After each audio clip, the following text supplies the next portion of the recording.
For many, the day after Christmas is a time for eating leftovers, enjoying new presents, and maybe sipping some eggnog wrapped up in a blanket. But in a few places in Europe, December 26th is another holiday, Wren's Day and the Feast of St. Stephen. And nobody does it like Ireland.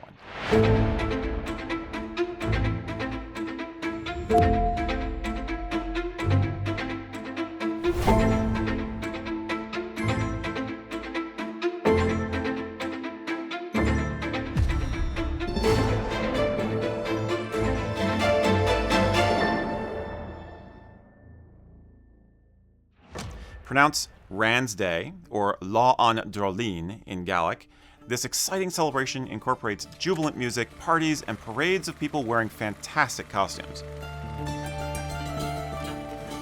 The various festivities of Wren's Day cultivate a strong sense of community and spirit to those who practice it.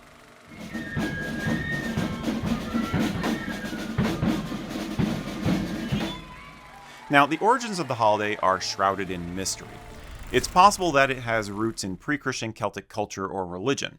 It certainly has that flavor. And you will find similar customs in other areas where Celtic culture persisted, including northern France, Galicia, and the Isle of Man. Other areas of the British Isles also seem to have once followed Wren customs, but theirs faded away. For instance, there's an untitled Scottish folk song first recorded in 1776, and an English song called The Cuddy Wren. Both mention hunting the bird and are associated either with December 26th or the day after the winter solstice. Shoot the cuddy wren, said yonder red nose.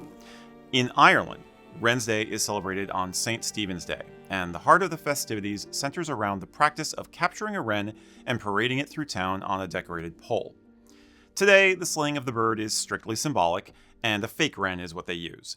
But before we get into that, let's take a look at the historical context for this day. St. Stephen, in case you don't know, is considered the first Christian martyr, a defender of the early church. As the oldest of 7 ordained deacons, he was the first to be given the title of archdeacon. Stephen's public preaching resulted in persecution by the Roman authorities, and he was condemned to be stoned to death in 36 AD.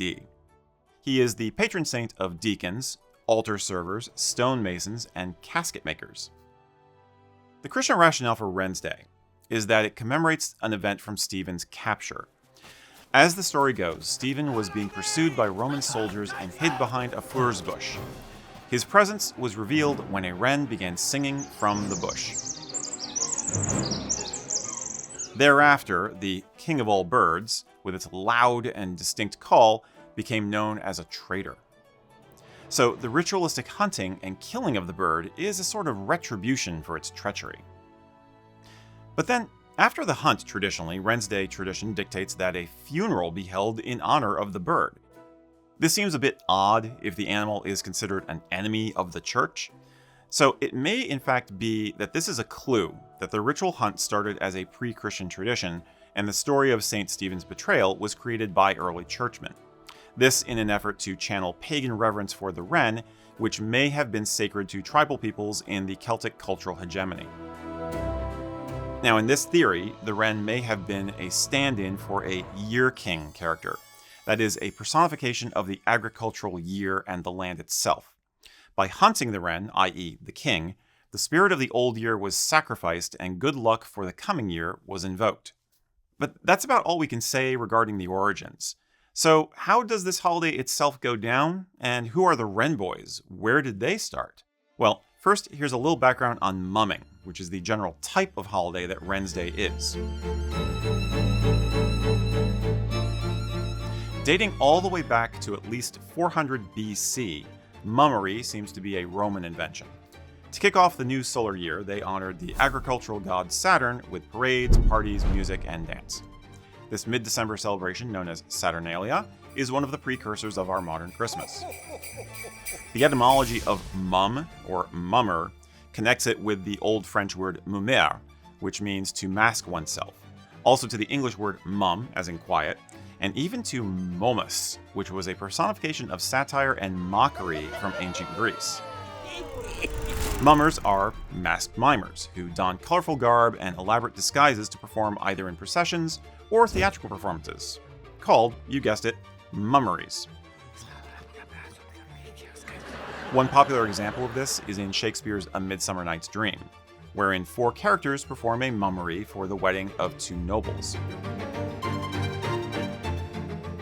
But you can find mumming anywhere in the world that Europeans traveled. Here in the United States, one of the oldest and most popular forms is, of course, our own Philadelphia Mummers Parade held on New Year's Day.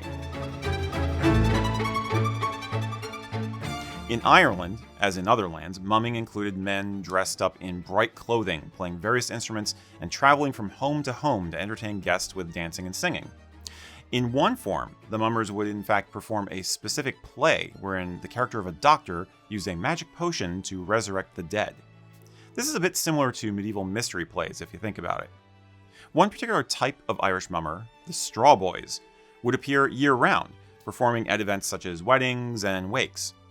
Their full-body costumes were made out of oat straw, hence the name, and could exude a really fearsome aura.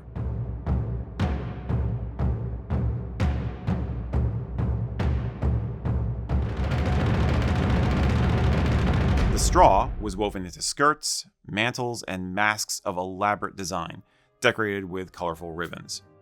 Exactly when the Straw Boys originated, nobody knows, but they have long been a fixture in Irish culture, sometimes even political. For instance, during the land wars of the 1870s through the 1900s, the costumes were sometimes used by agitators as a disguise while they were harassing landlords, taxmen, and the police. The Wren Boys are, of course, a related type of mummer.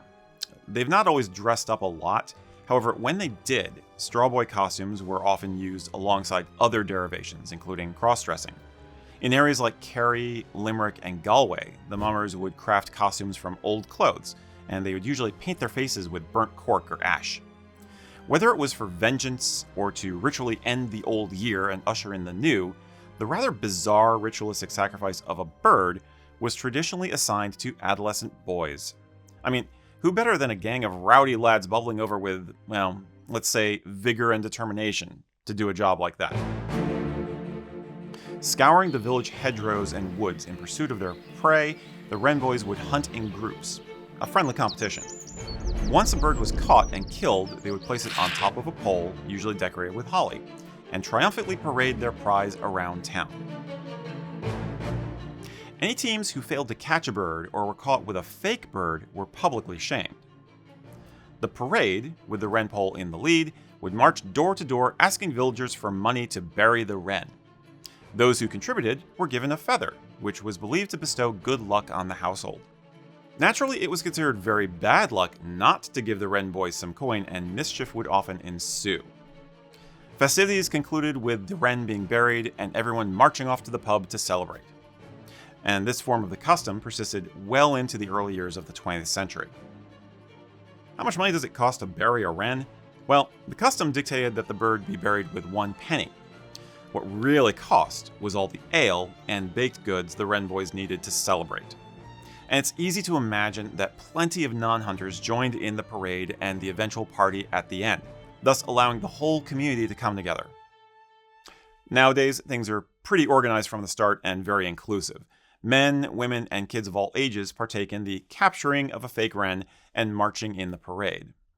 The faux wren might be made from, say, a cork with feathers glued on, or even a potato carved to resemble the bird.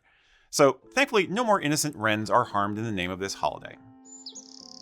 The money collected goes to fund next year's festivities, as well as usually a local school or a charity. But clearly, the best part of all this is the costumes.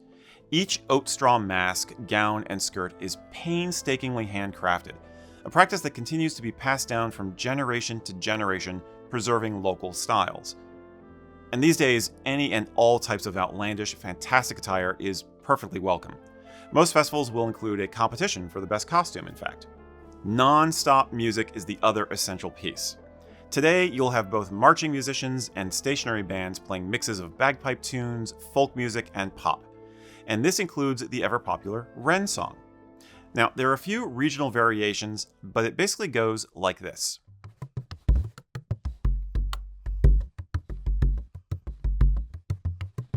The king of all birds, St. Stephen's Day was caught in the furs. Although he was little, his honour was great. Jump up, my lads, and give us a treat. As I was going to kill and all, I met a wren upon the wall. Up with me bottle and knocked him down, and brought him into Carrick town. Droolin', droolin', where's your nest? 'Tis in the bush that I love best. 'Tis in the bush, the holly tree, where all the boys do follow me. Up with the kettle and down with the pan, and give us a penny to bury the wren. Wren's Day has had its ups and downs over the years. Many of the old customs saw a decline during dark times when poverty made it hard to do anything festive, and rural folks were emigrating away from Ireland. And of course, the church was never a really big supporter, despite it being a saint's day. Honestly, all that booze and partying was never really their thing. Thankfully, the last few decades have seen a powerful revival as new generations have picked up and expanded the ancestral customs. You'll see the tall, handcrafted straw hats and wispy gowns all over. But you'll also see disguises meant to parody figures in pop culture, or just plain silly. Regardless of the attire, the infectious spirit of the holiday remains the same. These people are having a blast. Marching to the beat of the old drum, these jubilant revelers travel between local pubs, retirement homes, hospitals, and even private homes to entertain old and young alike. The Wren pole, more and more artistic every year, takes center stage now as in the old times. If you want to experience this for yourself, one of the best places to go is the small port town of Dingle in County Kerry. Over the years, their Wren's Day event has managed to maintain a really strong legacy, and residents of the area express their love for the holiday in a spectacular way. Despite the chilly weather, men, women, and children of all ages come out to participate in the street parades. Ceilidh bands accompany motley mummers, and pints are raised as merrymakers party late into the night.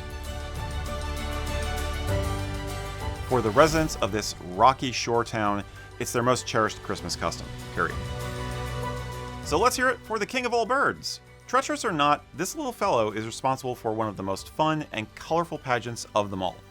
Whatever its origins, this ancient tradition really brings people together in joy and connects them to their personal histories as well as their cultural histories. You really can't ask for much more than that.